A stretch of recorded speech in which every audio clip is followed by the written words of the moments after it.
Yo, what's up? What's going on? What's good, everybody? That's right. It's the Boxing Source checking in, and this is going to be the midweek report here for what's going down later this week.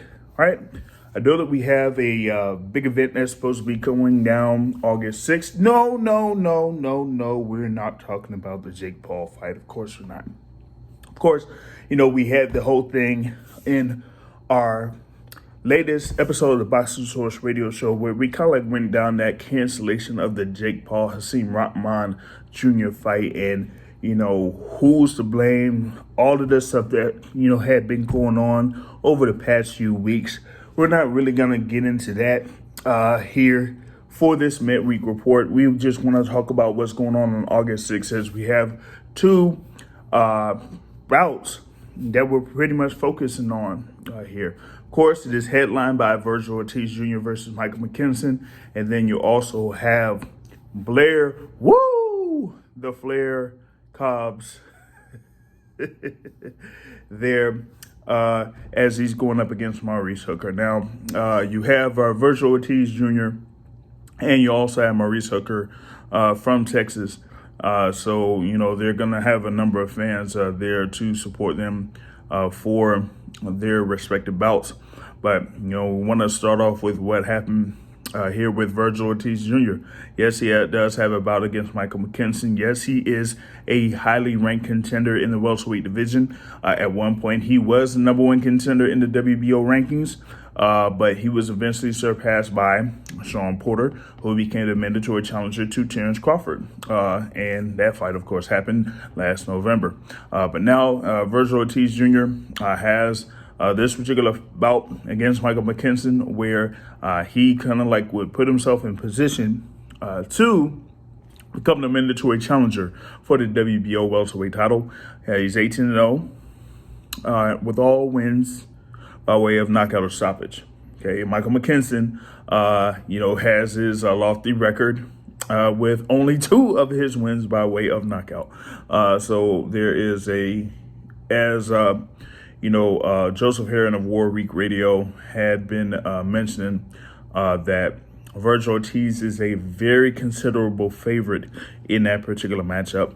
And, I pretty much expect him to get this win and put himself in position to be the mandatory challenger for the WBO welterweight title. Now, we have it to the point where the WBO welterweight championship had been defended. The mandatory defense had been honored in November. Now, depending on what the status is for Terence Crawford, he, may be the WBO champion or he may be the WBO super champion.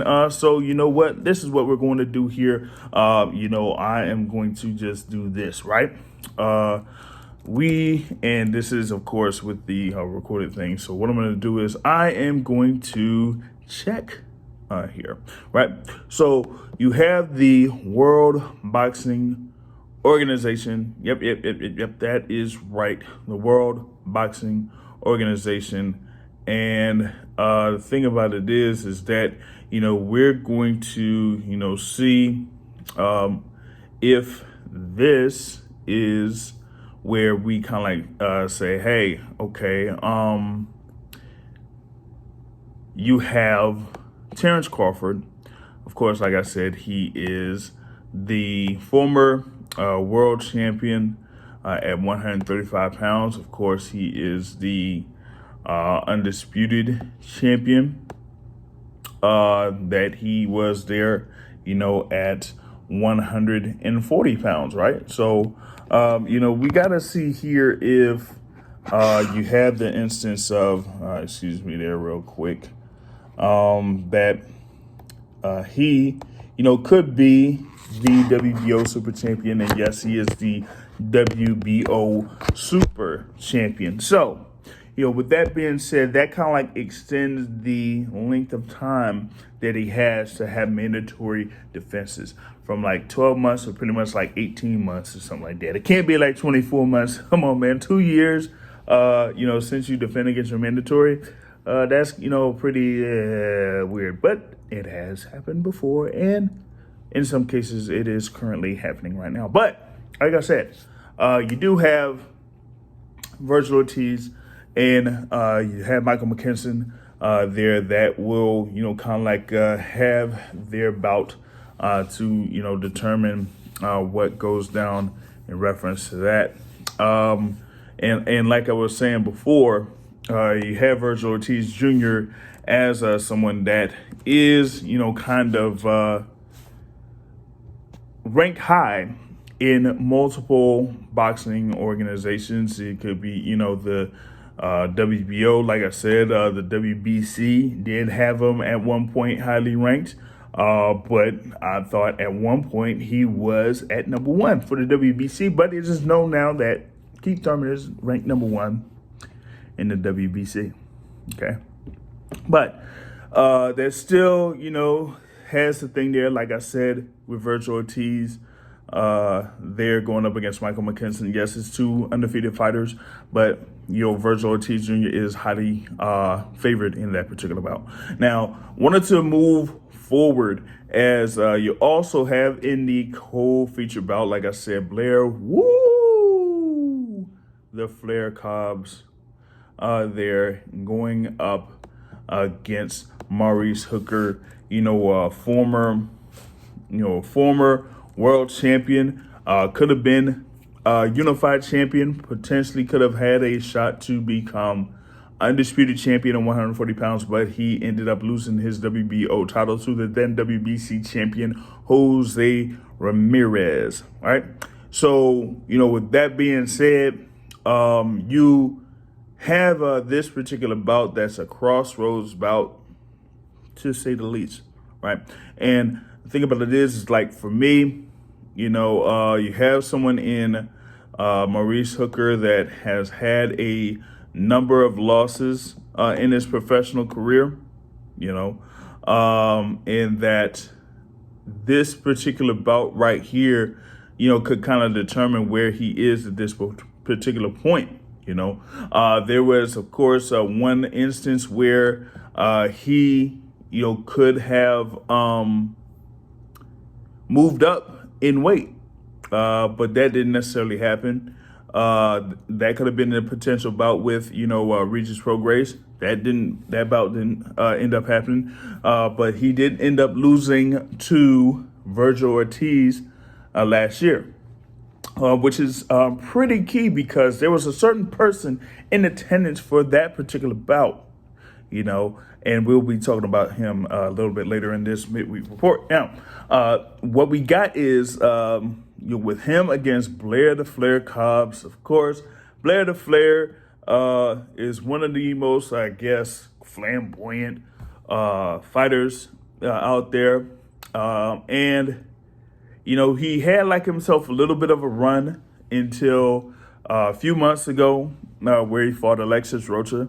And he ended up losing by knockout there in that particular bout, But, as of, the past, few hours or so, he still has that type of aura to where people will, pay attention to him. So, with him, as far as like him being marketable, being a self-promoting individual, that he could have the potential of being a very marketable guy in the sport of boxing. So if he ends up winning this particular bout against Maurice Hooker, that could still, get him into a position for other bouts in the future that could really generate some good interest. So, I mean, I did talk about, the fight when it was kind of like circulating around the news, that it would be part of this card. And I did say, like, Blair Cobbs does generate some interest when it comes to, people wanting to see him, see what happens, that he kind of like has that thing like, of course, like Rolly Romero to some people, and then to some extent, Adrian Broner, who has his fight coming up on August 20th against Omar Figueroa Jr. In the Hollywood, the Hollywood Casino, whatever it is, or Hard Rock Live there. But going back to, like I said, Blair Cobbs versus Maurice Hooker. There's a crossroads fight. Of course, It was Blair Cobbs' first loss of his professional career to Alexis Rocha, but it was an emphatic victory for Alexis Rocha. Maurice Hooker has lost, 2 of his last 3 bouts. He was, like I said, ended up being stopped by Vergil Ortiz Jr. So there's really something that people want to find out who will be able to come out on top in that particular bout. So we're going to see how that goes. We have, of course, a few fights that are on that card. Beck the Bully is part of that card, who, ended up having the knockout loss to Gabe Rosado last year, but has turned around and got a couple of wins there to, get himself back into the winning ways. So that's also another bout that's on the card. Hank Lundy is also included in the card, so you will see Hammer and Hank Lundy getting in the ring, who has lost 4 of his last 6 bouts. But hey, sometimes you're able to get fights, because of who you are and what you've done in the sport of boxing, and that you could be a tough out for anybody. So Hammer and Hank Lundy is part of that card also. Now, I talked about Vergil Ortiz versus Michael McKinson, and of course, Maurice Hooker against Blair Cobbs. Now, Maurice Hooker is part of a camp that does have a certain fighter by the name of Terrence Bud Crawford. And yes, we did talk about Bud Crawford and a potential fight with Errol Spence Jr. in our latest podcast. But, we had, like I said, Joseph Heron on there from Warwick Radio Network, and he pretty much said that fight is pretty much all but null and void. And that, and he gave out, a couple of sources in that particular conversation.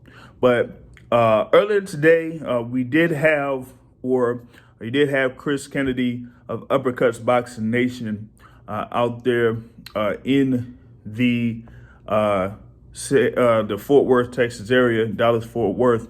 And, while they had like their, first couple of events, surrounding this particular fight card starting up today, he was able to run into Terrence Bud Crawford.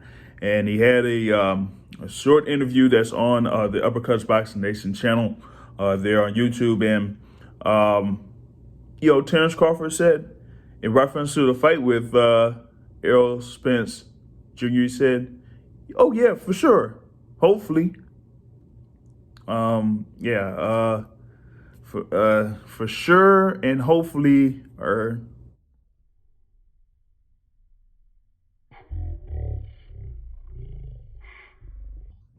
hopefully means you're hopeful that it happens. For sure means that it's absolutely going to happen. So either it's absolutely going to happen, or it might happen. One or the other.